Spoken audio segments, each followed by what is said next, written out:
নবী করিম সাল্লাল্লাহু আলাইহি সাল্লামের চমৎকার কিছু সুন্নত। মাঝে মধ্যে বৃষ্টিতে ভেজা, বৃষ্টির সময় দোয়া করা, রাতে স্ত্রীকে সঙ্গে নিয়ে নির্জনে হাঁটা,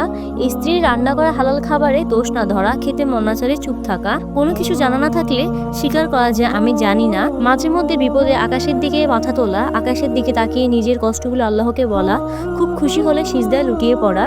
ধোয়া ওঠা গরম খাবার ঠান্ডা না হওয়া পর্যন্ত না খাওয়া, পর্যায়ে হাসানা সুদবিহীন ঋণ দেওয়া,